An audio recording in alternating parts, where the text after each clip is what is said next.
बिस्मिल्लाहिर्रहमानिर्रहीम। गाइस आज हम स्टार्ट करने वाले हैं अपनी रैपिड रिवीजन को, और इसके अंदर हम जो क्विकली जो है उस टॉपिक की जो पिक पॉइंट्स हैं उनको डिस्कस करेंगे और उसका जो कॉन्सेप्ट है उसको पहले आप देखें। टंग डेवलपमेंट में वो क्या कहता है कि आपने सबसे पहली चीज़ याद रखनी है कि आपकी दो पार्ट्स होते हैं, एक एंटीरियर और एक आपका होता है पोस्टीरियर।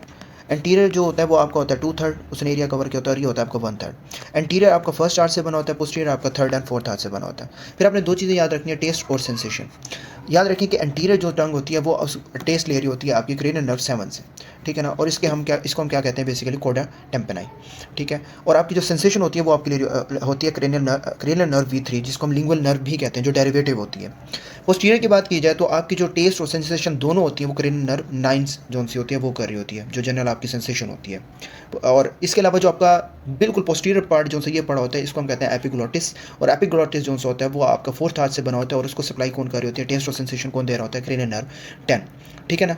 और इसके अंदर आपको जो दो कंडीशन देखने को मिल रही होती है वो होती है आपकी थेरोग्लोसल डक्ट सिस्ट और एंकाइलोग्लोसिया। थेरोग्लोसल डक्ट सिस्ट क्यों होती है, क्योंकि यहाँ पे आपको होता है फोरामेन सीकम। फोरामेन सीकम क्या कर रहा होता है, आपको जो थेरोग्लोसल डक्ट होती है उसका जो रेमिनेंट होता है वो आपको फोरामेन सीकम होता है, जिसके बिलो आपकी यहाँ से बिल्कुल नीचे की तरफ आपको जो है वो थॉराइड जो है वो डेवलपमेंट के लिए जो है वो आपको हेल्प कर रहा होता है। अब याद रखें, अगर आपके पास पेशेंट प्रेजेंट होता है थेरोग्लोसल सिस्ट का, आपने एंडो में भी पढ़ा होगा, तो उसको इन्फेंट को जो है वो फीडिंग में आपको डिफिकल्टी हो रही होती है, और आपको मिड लाइन जो है वो नेक सिस्ट नजर आ रही होती है। अगर आपसे पूछा जाए कि पेशेंट जो है वो आपके प्रेजेंट हुआ है और उसको क्या है, लॉस ऑफ टेस्ट एंटीरियर 2/3, तो आपको क्या, मुझे बताया टेस्ट के अंदर कौन सी नर्व उसकी इन्वॉल्व हो रही होती है, क्रेनियल नर्व 7, और इसकी जो है वो हमें क्या हो जाती है, लियन देखने को मिलती है, ठीक है। तो इसके अंदर इंपॉर्टेंट चीज़ सिर्फ ये होती है। इसके अलावा जो है मोटर इनर्वेशन जो से होती है उसके अंदर आपको पता है इसके अंदर कौन कौन से मसल्स इन्वॉल्व होते हैं। हायोग्लोसिस जो आपको जो है टंग को जो है रिट्रैक्ट वगैरह कर होता है, डिप्रेस कर होता है। जीनियोग्लोसिस जो आपका टंग को प्रोड्यूस कर होता है, जो हेल्पफुल होता है थेरोग्लोसल में। स्टाइलोग्लोसिस जो होता है वो आपकी स्वेलिंग के अंदर जो है वो खुराक को अंदर लेके जाने के अंदर हेल्प आउट कर होता है। मोटर अगर इनोवेशन की बात की जाए तो उसमें क्रेनियल नर्व 10 होती है, और इसके अंदर जो मसल्स होता है वो होता है प्लेटोग्लोसस, जो आपकी टंग को जो है वो स्वेलिंग के अंदर पोस्टीरियरली जो खुराक को है वो हेल्प आउट कर रहा है, पोस्टीरियरली जो है वो अपवर्ड हो जाता है, ठीक है। नेक्स्ट आपका जो टॉपिक है वो है नॉर्मल जीआईटी एम्ब्रियोलॉजी। इसके अंदर आपने सिर्फ तीन चीज़ें याद रखनी है कि आपके कौन कौन से गट्स होते हैं। एक आपका होता है फोरगट, एक आपका होता है मिडगट, और एक आपका होता है हैंडगट। आई थिंक ऑलमोस्ट आपको हर जगह पे ही देखने को मिलेगा, क्योंकि जब भी हम किसी की हिस्टोलॉजी पढ़ रहे होते हैं, लेयर्स पढ़ रहे होते हैं, तो हमें इन तीनों चीज़ों का हमें पता है, या ब्लड सप्लाई पढ़ रहे होते हैं। अच्छा, फोरगट की बात कीजिए, आपने पूरा अगर याद रखना है तो फोरगट जो होता है वो डेवलप एसोफेगस टू ड्यूडेनम होता है, ठीक है, at the level of pancreatic duct और कॉमन बाइल डक्ट इंसर्शन। जो फोरगट होता है वो 4 to 6 वीक्स तक जो है वो डेवलप होता है। मिडगट जो होता है वो 6 से 10 वीक तक होता है, ठीक है ना, और उसके बाद होता है आपका हाइंडगट। अब याद रखें फोरगट के अंदर आपका 4 to 6 वीक तक होता है, और रोटेशन कितनी होती है 90, ठीक है ना, ताकि आपकी जो आप देखें क्लॉकवाइज जो है ये डायरेक्शन इसलिए होती है ताकि आपको जो है वो ब्लड सप्लाई जो है वो सराउंड हो सके, उसको उसी तरीके से जो है वो नेचुरली डेवलप किया गया। मिडगट में जो आपके जो कंटेंट होते हैं वो 270 क्लॉकवाइज तक होते हैं। अब 6 वीक से 10 वीक, इससे पहले पहले तक जो आपका कंटेंट होता है, एब्डोमिनल जो कंटेंट होता है वो बाहर की तरफ होता है, राइट। और 10th वीक के अंदर, 10th वीक से के अंदर आपका जो एब्डोमिनल कैविटी है वो क्या हो जाता है, रिटर्न कर जाता है, ठीक है ना। उससे पहले जो सा होता है वो 90% आपका बिफोर 10th वीक, और रिमेनिंग 180 जो सा वो 10th वीक तक आपका जो सा रिटर्न हो जाए। अगर अगर अगर अगर इन केस पेशेंट जो सा है उसका रिटर्न ना हो तो उसके अंदर हमें दो कंडीशन देखने को मिलते हैं, जिसे हम गैस्ट्रोकाइसिस या एम्फेलोसील हम कहते हैं। जो कंटेंट जो सा एब्डोमिनल कैविटी का कंटेंट है वो बाहर पड़ा रहता है, या इन केस अगर कोई ना कोई अनोमलीज हो जाती है या मोर देन 270 जो सा वो चला जाता है, तो हम इसके अंदर माल रोटेशन या वल्वुलस के भी हम देखते हैं, वल्वुलस भी हो सकता है। तो हमने इस तरीके, मतलब अगर आपके पास पेशेंट प्रेजेंट हो, अगर बच्चा अगर बेसिकली न्यूबॉर्न अगर आपके पास प्रेजेंट हो और उसके अंदर हिस्ट्री दी जाए कि उसको बिलियस वॉमिटिंग हो रही है, मतलब उसका बाइल भी आ रहा है और उसका एब्डोमिनल डिस्टेंशन भी है, तो आपने याद रखना है उसको क्या हो सकता है, वल्वुलस या माल रोटेशन, ठीक है।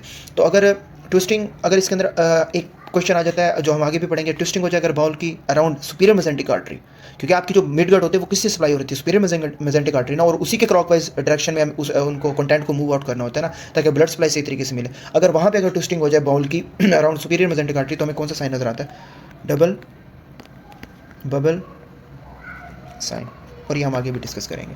और हाइंड गट में आपका होता है 1/3 of transfers to anal above the pectinate line. Next आता है आपका ventral wall defect. Ventral wall defect क्या आपने ये याद रखना है कि दो चीज़ें होती है, गैस्ट्रोकाइसिस या एम्फेलोसील। ये वही बात है कि अगर आपका फेलियर हो जाए एंटीरियर एब्डोमिनल वॉल की बंद होने में तो उसके अंदर आपको एम्फेलोसील या गैस्ट्रोकाइसिस देखने को मिलता है। एम्फेलोसील जो से होता है मिल्टन हर्निएशन होता है जो आपका कवर्ड होता है सैक से, यानी कि आपके पेरिटोनियम से, और एसोसिएट करता है आपका क्रोमोसोमल एब्नॉर्मलिटीज जिसके अंदर आपका ट्राइसोमी 13 और 18 आ जाता है, मतलब आपके ट्राइसोमी से कन्वर्ट रिलेट कर रहा होता है, एसोसिएट करता है। गैस्ट्रोकाइसिस के अंदर आपका जो हर्निएशन तो हो रही है, ठीक है ना, अम्बिलिकस हर्निएशन हो रही है, लेकिन इसके अंदर कोई ना कोई कवरिंग नहीं हो रही। ये एक स्ट्रॉन्ग सा कंसेप्ट है और इसके अंदर कोई किसी किस्म की क्रोमोसोमल नहीं है। पेशेंट अगर आपके पास प्रेजेंट हो, न्यू बॉर्न हो, अगर न्यू बॉर्न है और उसको जो बाउल है वो एक्सपोज्ड है, ठीक है ना, और उसकी जो कवर्ड है वो जो उसके जो कंटेंट है वो जो है वो कवर्ड है, और वो साथ के साथ अगर क्रोमोसोमल एब्नॉर्मलिटी का भी बता देता है तो आपको एग्जैक्ट हो जाना चाहिए क्या है, एम्फेलोसील है, राइट। नेक्स्ट आ जाता है आपका congenital umbilical hernia. Congenital umbilical hernia क्या होता है कि बच्चा जो सा होता है वो आपके पास ऐसे प्रेजेंट करता है, जो बेबी है आपके पास प्रेजेंट करता है, और उसको क्या हो रही है, अम्बिलिकल जो है वो स्वेलिंग हो रही है, प्लस वो इनलार्ज हो रहा है विद क्राइम, और जब बच्चा रो रहा है तो उसके जो वो कंटेंट है जो अम्बिलिकस है वो क्या हो रहा है, स्वेल कर रहा है, वो बाहर की तरफ नहीं कर रहा है, और खुद ब खुद अगर आप फिंगर भी दबाते हैं ये खुद ब खुद जो है वो रिड्यूस जो है वो क्या हो रहा है, स्पॉन्टेनियसली। और ये किस एज में हो रहा होता है, 2 to 3 ईयर्स में मोस्ट कॉमनली जो है वो प्रेजेंट कर रहा होता है। कि ऐसा जो सी कवरिंग होती है, मतलब incomplete closure of umbilical ring, मतलब वो अम्बिलिकल जो हमारा रिंग होता है, ये आपका स्ट्रक्चर जो होता है वो कम्प्लीटली बर्थ से पहले वो क्लोज नहीं होता, जिसकी वजह से जो सा हर्नियल सैक्स होते हैं वो आपके बाहर आना स्टार्ट हो जाते हैं, ठीक है ना, तो लेकिन स्किन से जो है वो कवर्ड होते हैं, ठीक है। और मोस्ट कॉमनली ये किन बच्चों में देखा जाता है, प्री मेच्योर, जो बच्चे पहले वक्त से पहले जो है वो पैदा हो जाते हैं, उनके अंदर ये जिनका जो वज़न होता है, जो वज़न होता है वो क्या होता है आपका, बहुत ज़्यादा कम होता है, ठीक है। फिर आ जाता है आपका ट्रैकियोएसोफेगल फिस्टुला। इसके अंदर जो मोस्ट कॉमनली आपका होता है वो डिस्टल ट्रैकियोएसोफेगल फिस्टुला होता है, और आपको पता है कि एबनॉर्मल डिवीजन होती है फोरकट की, जो कि ट्रैकिया और एसोफेगस के दरमियान होती है। मोस्ट कॉमनली जो होता है वो उसके अंदर होता है डिस्टल ट्रैकियोएसोफेगल फिस्टुला, ठीक है। और इसके अंदर जो है वो आपको जो प्रॉक्सिमली एसोफेगस है वो मतलब कहीं ना कहीं जो है वो उसका ब्लाइंड एंड होगा, ठीक है ना। डिस्टली जो है वो कनेक्ट होती है एसोफेगस ट्रैकिया के साथ प्रॉक्सिमली, और जो आपका डिस्टली है वो किसी न किसी जो है उसका जो है वो क्या होता है, ब्लाइंड एंड होता है, प्रॉक्सिमली जो है वो ब्लाइंड एंड होता है। नेक्स्ट वो इसमें मोस्ट कॉमनली किस तरीके से प्रेजेंट किया जाता है, एस्पायरेशन, और बच्चे को क्या हो रही होती है, फीडिंग डिफ़िकल्टीज़।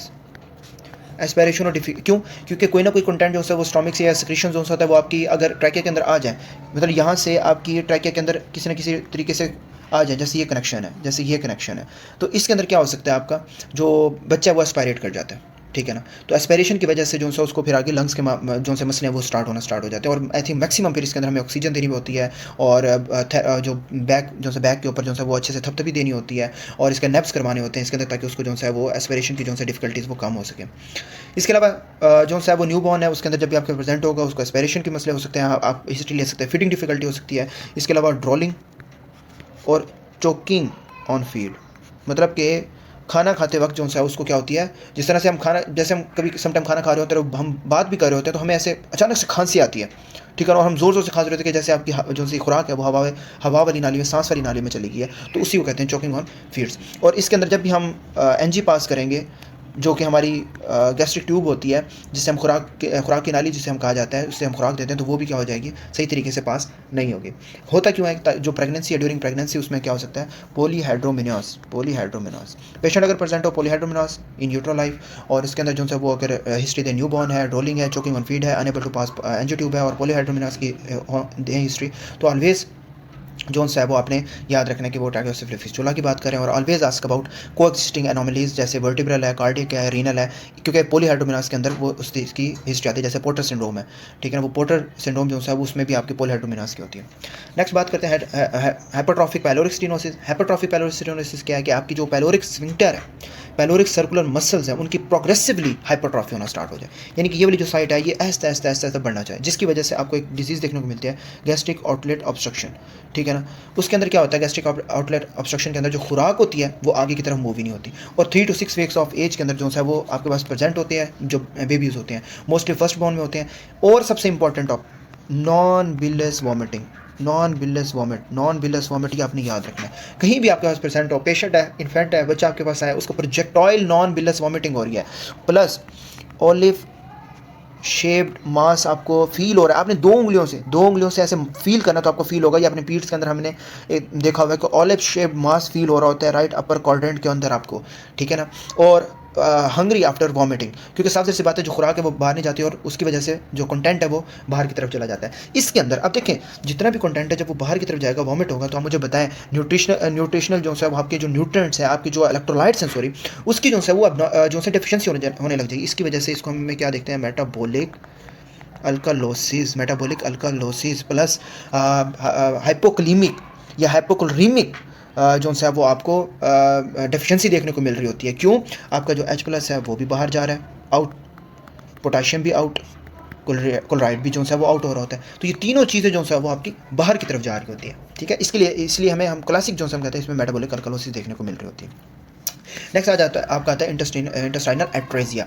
एट्रेजिया का मतलब यही है कि आपका जो इंटेस्टाइनल ल्यूमेन है या आपकी जो डेवलपमेंट है वो सही तरीके से नहीं हुई इंटेस्टाइनल ल्यूमेन की, यानी कि उसके अंदर कोई ना कोई फेलियर आ चुका है जिसकी वजह से आपका जो इंटेस्टाइन है वो आगे की तरफ बढ़ा ही नहीं, आगे की तरफ ग्रो ही नहीं हुआ। और इसके अंदर आपने दो चीज़ें देखनी है, ड्यूडनल मतलब ड्यूडनम के बाद या जुजनम या इलियम, ठीक है। इसके अंदर आपने देखना है कि ड्यूडनम जो है वो मोस्ट कॉमनली होता है, ठीक है ना, जिसकी वजह से कंप्लीट इंटेस्टाइनल ऑब्स्ट्रक्शन होती है, ठीक है ना। और इसके अंदर भी वही कंडीशन है पॉलीहाइड्रोमिनास की, ठीक है। और एसोसिएट कर रहा होता है आपका ड्यूडनल एट्रेजिया आपका डाउन सिंड्रोम, डी से ड्यूडनल एट्रेजिया, डी से डाउन सिंड्रोम। जुजनम और एलियम एट्रेजिया उसके अंदर भी इसी तरीके से है, लेकिन आपने कॉन्सेप्ट जो सा भी याद रखना है कि ड्यूडनम में आपको डबल बबल्स डी से डाउन सिंड्रोम, डी से डबल बबल साइन आपको एक्सरे के अंदर नजर आएगा। इलियम और जिजनम और इलियम के अंदर आपको कौन सा होता है आपका ट्रिपल बबल साइन हमें जो सा वो नज़र आ रहे होते हैं, ठीक है। और इसके अंदर जब आपके पास पेशेंट प्रेजेंट होगा न्यू बॉर्न है with bilious vomiting, new born with bilious vomiting plus abdominal distension और आपको डबल बबल साइन आपको एक्सरे के ऊपर शो हो तो इसका क्या मतलब है आपको क्या हो रहा है ड्यूडनल एट्रेजिया। अगर ट्रिपल की बात की जाए उसमें भी बिलियस वॉमिटिंग होती है, ठीक है। नेक्स्ट हमारा जो टॉपिक है वो है आपका पेंक्रियाज एंड स्प्लीन की एम्ब्रियोलॉजी। अब पेंक्रियाज जो होता है वो कहाँ से ड्राइव कर रहा होता है? फोरकट से।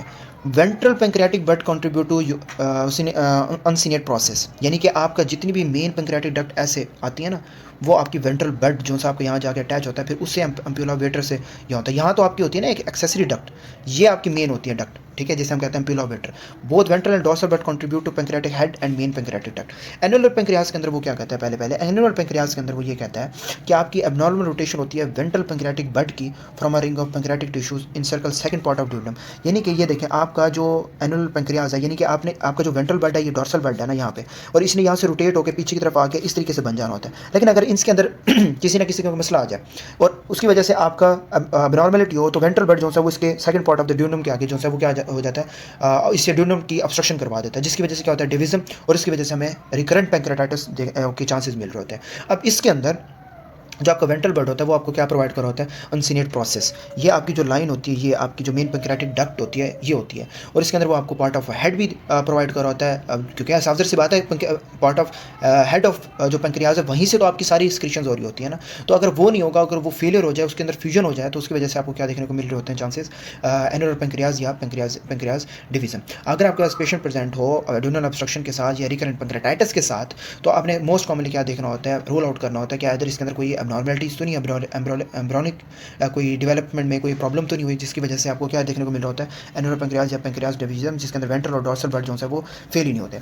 एनुलर पेंक्रियाज के अंदर तो आपको ये सिचुएशन देखने को मिल रही होती है ना कि आपके सेकंड पार्ट ऑफ ड्यूडनम के अंदर सराउंड हो जाता है और ऑब्स्ट्रक्शन करवा देता है। लेकिन अगर पेंक्रियाज डिवीजन की बात की जाए तो भाई जो डॉर्सल जो वेंट्रल बड है वो सही तरीके से फ्यूज नहीं होता। जब वो सही तरीके से फ्यूज नहीं होता तो वो आपको जो मेन पेंक्रियाटिक डक्ट है वो भी नहीं देता, ठीक है। और ये पेंक्रियाटिक डक्ट वैसे यहाँ आती है, मतलब कॉमनली ऐसे आती है, ऐसे आपके डॉर्सल बड, यानी कि आपका अगर वेंट्रल डॉर्सल है और ये आपका वेंट्रल बड है तो ये ऐसे आती है और ऐसे आपका एम्प्यूला वेटर से सिक्रेट हो रहे होते हैं आपकी सिक्रीशन।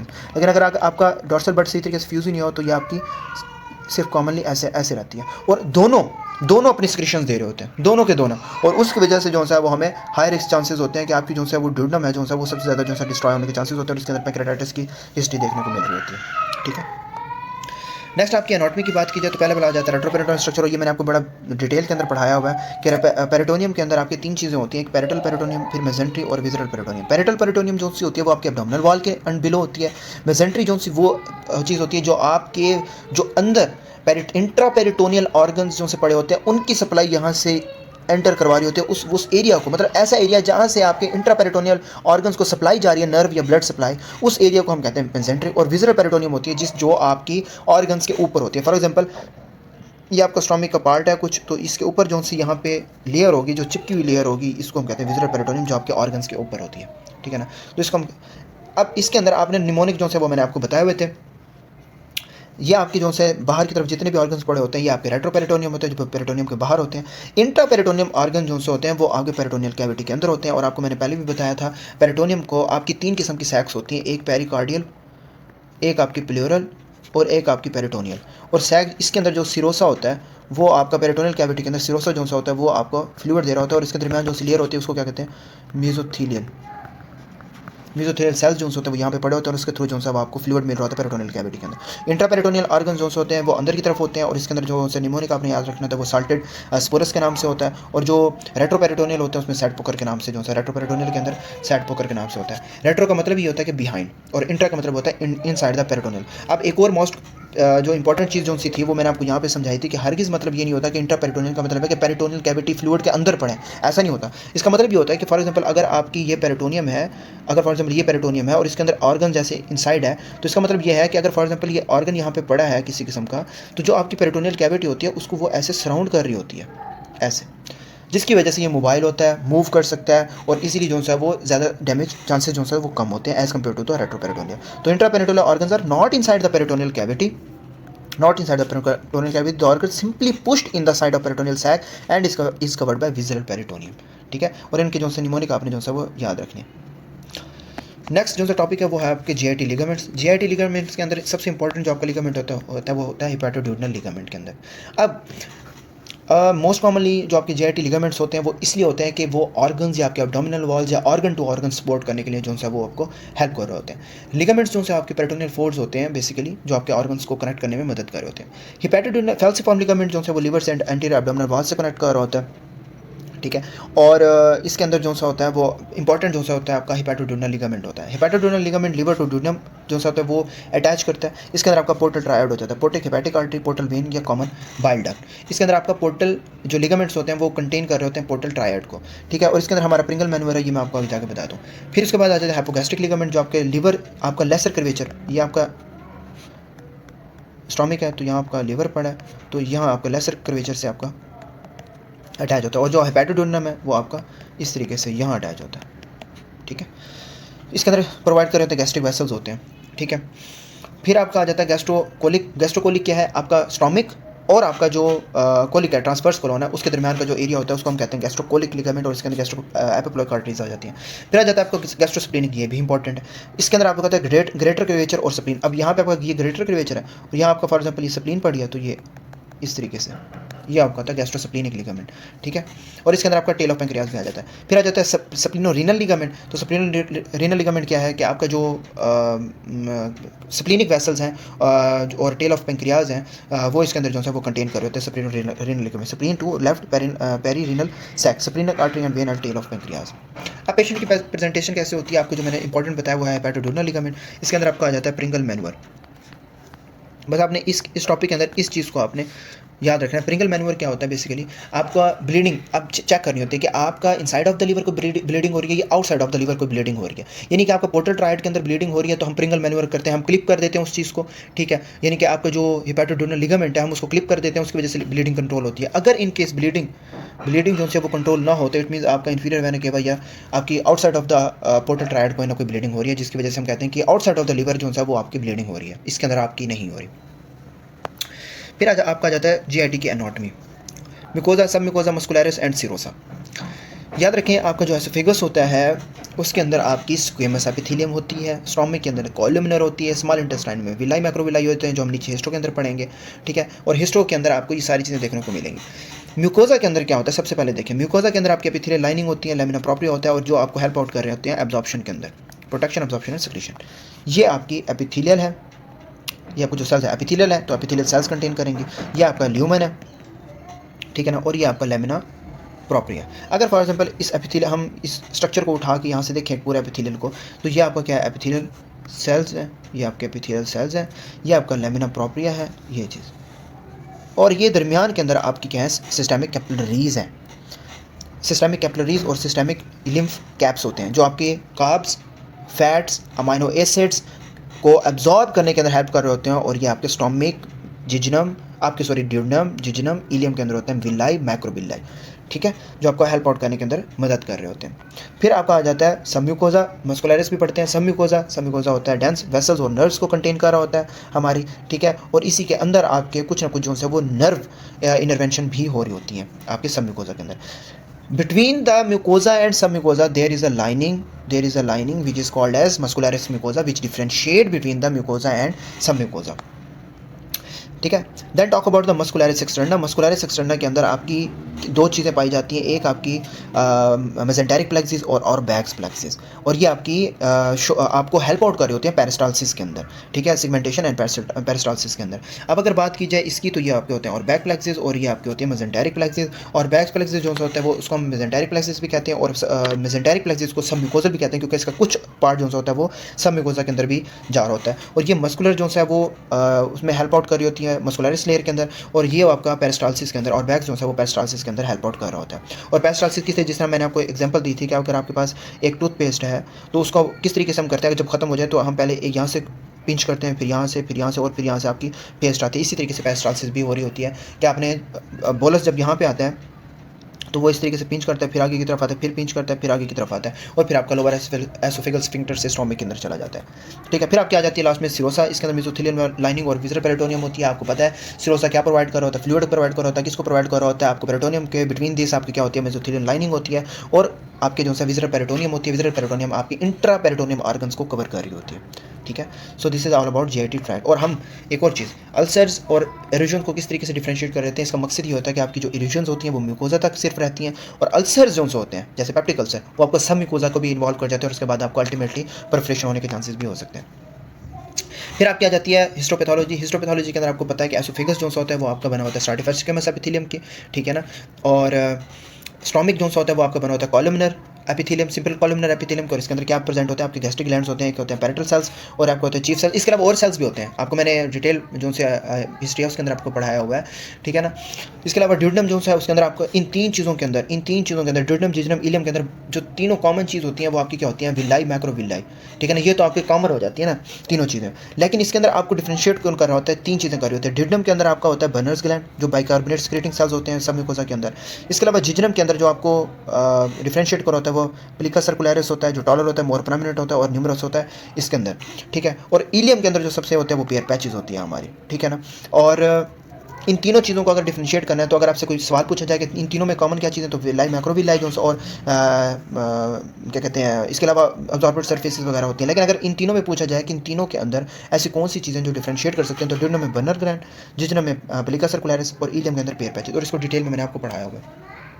कोलोन के अंदर जो है वो कोलोन के अंदर सिर्फ आपके गोबलेट सेल्स जो है वो सिक्रीशंस के लिए जो है वो हेल्प आउट कर रहे होते हैं, ठीक है ना। इसके अंदर कोई विलाई या मैक्रोविलाई नहीं होती। अगर आपके पास पेशेंट प्रेजेंट हो और उसके अंदर आपको लेयर्स का आपकी जो सी लाइनिंग्स हैं आपकी हिस्टोपैथोलॉजी के अंदर आपको देखा जाए कि एडिनोकार्सिनोमा है तो उसको हम क्या कहते हैं, Barrett's oesophagus which leads to carcinoma of the adenocarcinoma of oesophagus, ठीक है। और अगर आपकी लोअर साइड जिजनम इलियम की बात की जाए तो अगर इसके अंदर आपको विलस एट्रोफी देखने को मिल जाए तो आपको पता है इससे कौन सी डिजीज़ होती है, सीलिएक डिजीज़।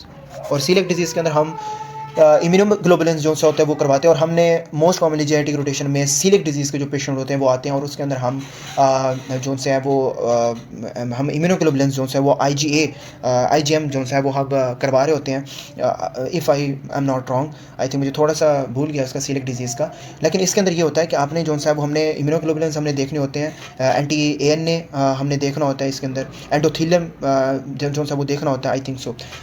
एक मुझे कमेंट सेक्शन में लाजमी बताइएगा इसके अंदर जो से इम्यूनोग्लोबुलिन्स हम करवा रहे होते हैं। नेक्स्ट आपका आ जाता है एब्डोमिनल ऑल्टा और ब्रांचेस। अच्छा, इसके अंदर इसको मैंने बड़ा डिटेल के अंदर आपको पढ़ाया था, लेकिन आपने जो मेन चीज़ आपने याद रखनी होती है कि एब्डोमिनल ऑल्टा और इसके अंदर आपने दो चीज़ें कुछ जहाँ पे सप्लाई आपकी कम हो जा रही होती है उसको हम कहते हैं वाटरशेड एरियाज़। वाटरशेड एरियाज़ वो होते हैं जहाँ पे दो बॉर्डर्स मिल रहे होते हैं, एक बॉर्डर ख़त्म हो रहा होता है और दूसरा बॉर्डर जो है वो स्टार्ट हो रहा होता है, ठीक है ना। इसके अंदर आपकी सीलिक ट्रंक एक होती है, एक्सपीरियर मेसेंटिक आर्टरी होती है और इन्फीरियर मेसेंटिक आर्टरी होती है, जो मेजर ब्रांचेस होती हैं। सीलिक आर्टरी जो होता है वो आपको सप्लाई किसको कर रही होती है, आपकी सीलिक फोरगट, मिड गट को सुपीरियर मेसेंटिक आर्टरी और हाइंड गट को इन्फीरियर मेसेंटिक आर्टरी। वो कहता है डबल सप्लाई सिंगल सप्लाई जो से होते हैं वो आपको पता है मिड लाइन के अंदर होते हैं, जो अगर डुअल सप्लाई जो से होती है उन दोनों को करी होती है जिनके ऑर्गन्स बायलेटरल स्ट्रक्चर होते हैं, जैसे किडनी गोनाड्स वगैरह हो गए, ठीक है ना। इसके अलावा आपका स्प्लीनिक फ्रैक्चर और आपका जो रेट्रो सिग्मॉइड जंक्शन जो सा होता है, इसके अंदर आपका बड़ा कम सप्लाई जो हो रही होती है, वो मैंने आपको बता दिया क्यों, क्योंकि आपके जो बॉर्डर्स हैं वो मिल रहे होते हैं और इसके अंदर जो सप्लाई होती है वो कम होती है, और अगर हाइपोटेंशन की स्टेज हो तो सबसे ज़्यादा डैमेज होने के चांसेस भी इन्हीं के होते हैं, ठीक है। अगर आपके पास पेशेंट प्रेजेंट करें अच्छा, नट क्रैकर सिंड्रोम के अंदर क्या होता है, बेसिकली आपकी जो लेफ्ट आर्टरी रीनल आर्टरी होती है वो सप्रेस हो जाती है, ठीक है ना, between the superior mesenteric artery and the aorta. क्यों? क्योंकि ये दरमियान के अंदर पड़ी होती है और इसके इनसाइड और आउटसाइड मतलब एंटीरियरली और पोस्टीरियर जो सा होता है वो आपकी सप्लाई जा रही होती है आपकी सुपीरियर मेजेंटिक आर्टरी के, ठीक है। तो उसके अंदर आपका क्या होता है, आपको जो फ्लैंक पेन आपको हो जाता है, ग्रॉस हेमेचूरिया हो सकता है और रैप्चर भी हो सकता है, रैप्चर होने के चांसेस भी होते हैं। और रीनल वेरिसिस वेरिकोसाइटिस हम क्यों देखते हैं, क्योंकि आपकी जो वेन सिस्टम है, आपकी जो आर्टरी है वो आपकी जो टेस्टिकुलर आर्टरी है वो आपकी रीनल वेन के अंदर जो है वो ड्रेन कर रही होती है, और रीनल वेन आपकी इन्फीरियर वेना केवा के अंदर जो है वो डायरेक्टली ड्रेन कर रही होती है। सुपीरियर मेजेंटिक आर्टरी सिंड्रोम क्या होती है, जब भी आपके पास पेशेंट प्रेजेंट हो और उसको सीवियर एब्डोमिनल पेन हो और एक वो कहे कि पेन हो रहा है out of proportion, pain out of proportion, तो उसको में क्या होता है सुपीरियर मेजेंटिक आर्टरी थ्रोम्बोसिस, क्योंकि इसके आउटसाइड जो सा होता है वो ऑब्स्ट्रक्शन हो रही होती है कि बिकॉज ऑफ वट फैट, जो फैट पैड्स होते हैं इनके दरमियान जो पड़े होते हैं वो आपके क्या होते हैं वेट लॉस के अंदर। अगर पेशेंट आपका वेट लॉस के अंदर है और उसको काफ़ी वजह से वेट लॉस हो रहा है, काफ़ी मतलब दिनों से हो रहा है, और वो कहे कि हमें मुझे 30-40 किलो जो सा वो वज़न कम हुआ है, तो उसके अंदर हमने देखना होता है कि अगर ऐसी आए हिस्ट्री सुपीरियर मेजेंटिक आर्टरी की और उसको एब्डोमिनल वेन है और पेन आउट ऑफ प्रोपोर्शन है, और हम देखें कि उसका जो है वो वेट लॉस भी हो, तो हमने याद रखना है कि इसके अंदर कहीं ना कहीं आपका जो है वो फैट जो है वो कम हुआ है, जिसकी वजह से उसके ऊपर प्रेशर पड़ा है आपकी सुपीरियर मेजेंटिक आर्टरी और उसकी वजह से थ्रोम्बोसिस होने के चांसेस ज़्यादा हो गए। नेक्स्ट है आपका जीआईटी की ब्लड सप्लाई और इनर्वेशन। इसके अंदर आपके आ जाती है फोरगट, मिडगट, हाइंडगट। आपको पता है फोरगट सीले को कर रही होती है, midgut superior mesenteric artery, hindgut जो है वो इन्फीरियर मेजेंटिक आर्टरी। फिर आपने याद रखना है इसके अंदर वेगस जो सा वो नर्व होती है वो सप्लाई कर रही होती है फोरगट को, मिडगट को भी वेनस कर रही होती है, और हैंडगट को पेल्विक स्प्लैंकिक होती है, और ये आपके जो है वो लेवल्स होते हैं यहाँ पे, ठीक है। बाकी जो सप्लाई है वो आपको खुद पता है कि आपको फोरगट को कौन कर रहा होता है, मिडगट को कौन कर रहा होता है, और हैंडगट को कौन कर रहा होता है। पेशेंट अगर आपके पास सम टाइम प्रेजेंट होती है कि आपके पेशेंट है वो पोस्टीरियर गैस्ट्रिक अल्सर के साथ अगर प्रेजेंट हुआ, तो उसके अंदर कौन सी आर्टरी इन्वॉल्व हो सकती है, आपकी सुपीरियर आर्टरी जो है वो इन्वॉल्व होती है। अच्छा, बस इसके अंदर यही है, आपने इस तरीके से याद करना होता है।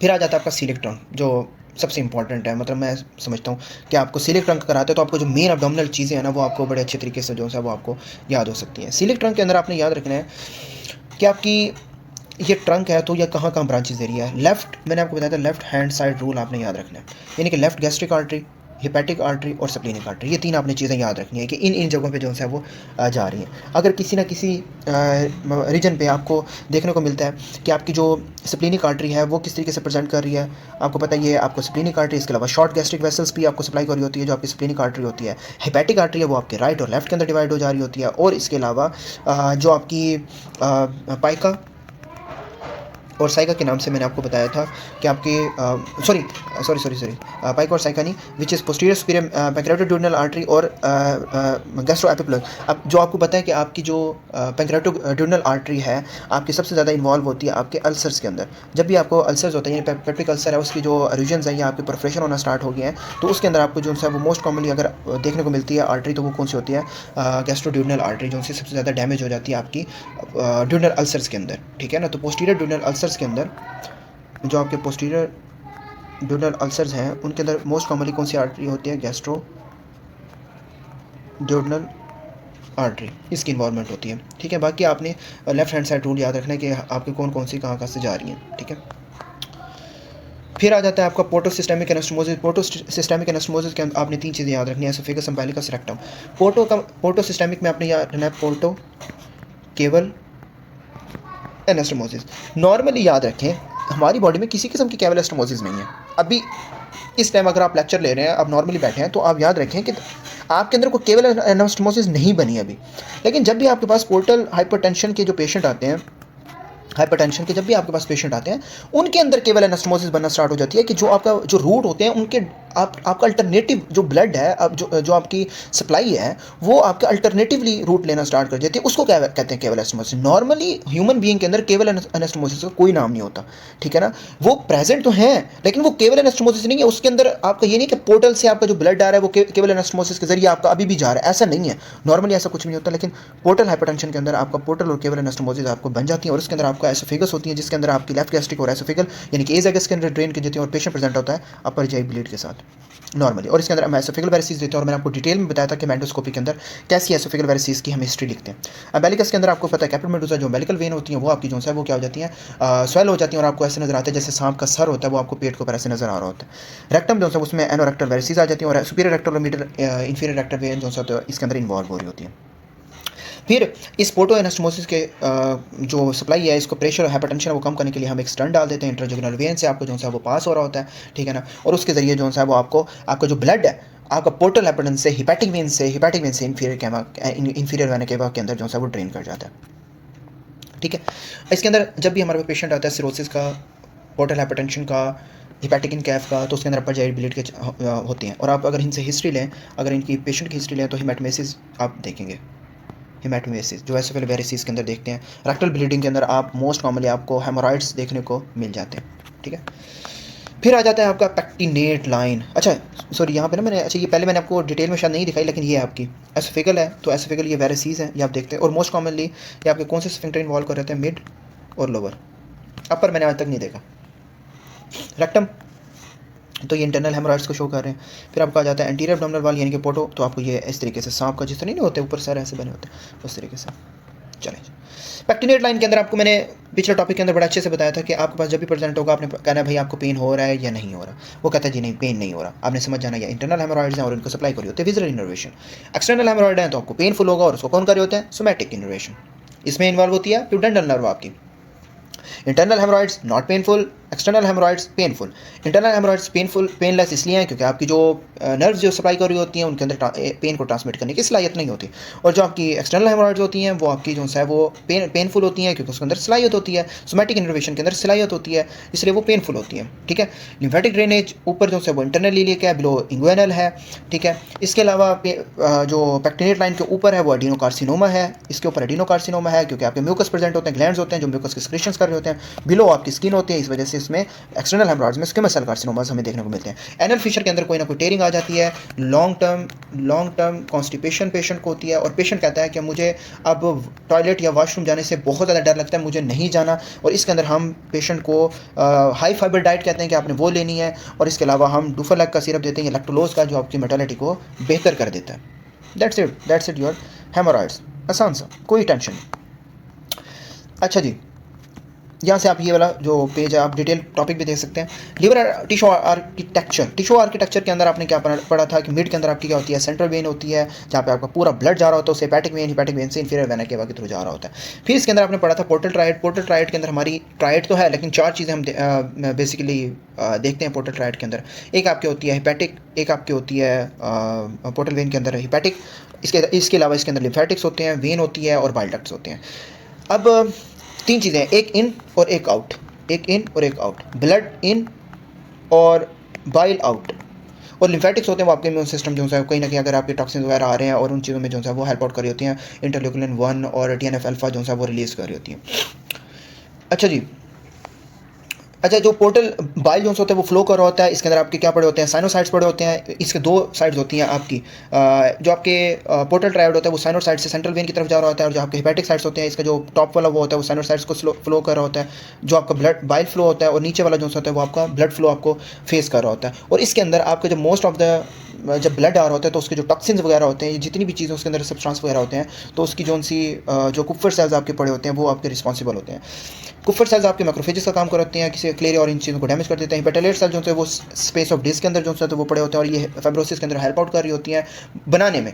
अब फाइब्रोज जब हो जाता है फिर उसके बाद जो है वो क्रिटिकल कंडीशन आ जाती है कि सिरोसिस होना स्टार्ट हो जाता है, फिर पोर्टल हाइपरटेंशन की जो है वो हिस्ट्री आ जाती है। इंपॉर्टेंट ये है कि इसके 3 जोन होते हैं, जोन 1, जोन 2, जोन 3। जोन 1 जो होता है जोन 1 ये हाईली ऑक्सीजनेटेड होता है, इसके अंदर ऑक्सीजन ज़्यादा आ रही होती है। जोन 2 जो होता है उसके अंदर आपको हेपेटाइटिस ए और ई होने के चांसेस होते हैं, पीला जरकान। और जोन जो 3 होता है वो सबसे ज़्यादा जो होता है लो परफ्यूज होता है, इसके अंदर ऑक्सीजन जोन होती है वो सबसे ज़्यादा कम होती है। क्यों? क्योंकि जब आर्टरी ऐसे आ रही है, और फॉर एग्जाम्पल ये आपका जोन 1 है, जोन 2 है, जोन 3 है, 1 2 3, अब यहाँ आते तक कितनी ही ऑक्सीजनेटेड ब्लड बच जाएगा। ऑलरेडी आपका 80% जो होता है वो डीऑक्सीजनेटेड आ रहा होता है, और 20% जो होता है वो हिपैटिक आर्टरीज के जरिए जो है वो क्या कहते हैं अपना ऑक्सीजनेटेड हो रहा होता है। तो कितना ही जोन 3 को मिल रहा होगा, ठीक है ना। और फिर इसकी यहाँ पे हिपैटोसाइट्स और कुफर सेल्स वगैरह यहाँ पे यूँ पड़े होते हैं जो आपके हेल्प आउट कर रहे होते हैं, ताकि ब्लड के अंदर किसी न किस्म की जो से वो सेंट्रल वेन के अंदर किसी न किस्म की टॉक्सिन वगैरह ना जाए, वरना वो हार्ट को जाके डैमेज कर सकते हैं। इसके अलावा जोन 3 के अंदर जो है वो आपको एसिटामिनोफेन टॉक्सिसिटी या शॉक देखने को मिल जाता है, जिसकी वजह से जोन 3 की नेक्रोसिस होने के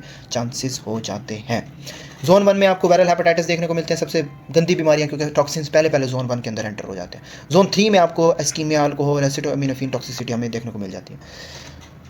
आई थिंक ये आपकी 40+ मिनट की आपकी रिवीजन है, और क्विक सी रिवीजन। अगर आपने ओवरऑल सिर्फ देखना है, वैसे टॉपिक को रीड आउट करना है, दैट्स इट। इसके अलावा आपने अगर डिटेल पढ़ना है तो वो मैंने ऑलरेडी यहाँ तक आपको पढ़ा दिया, ठीक है। और इंशाल्लाह नेक्स्ट जितने भी नेक्स्ट जो टॉपिक होगा, जो लेक्चर आएगा, उसके अंदर हम एनाटॉमी कंप्लीट कर लेंगे, दूसरे लेक्चर के अंदर हम फिजियोलॉजी को कंप्लीट कर लेंगे इंशाल्लाह, और थर्ड से आगे जितने भी आपके लगते हैं दिन, उसके अंदर हम पैथोलॉजी प्लस फार्मा को हम करेंगे, क्योंकि जेएटी है बहुत बड़ा है, लेंथी टॉपिक है, एक सिस्टम नहीं है, जेएटी भी है और हिपैटिक सिस्टम भी है आपका, ठीक है ना। तो वो दोनों सिस्टम्स को हमने देखना होता है, पूरा लीवर भी है, उसके डक्ट्स वगैरह भी हैं, पेंक्रियाज भी है, इसके अलावा फिर जेआईटी भी है। तो सबसे बड़ा है, तो इसमें थोड़ा सा टाइम लगेगा, ठीक है ना, होपफुली। और न्यूरो की वीडियोस एज इट इज़ वो एक एक करके आपको आती रहेगी इंशाल्लाह। Thank you so much guys. लाजमी वीडियो को जो है वो लाइक कर दीजिएगा, और सब्सक्राइब भी लाजमी कर दीजिएगा लेक्चर को।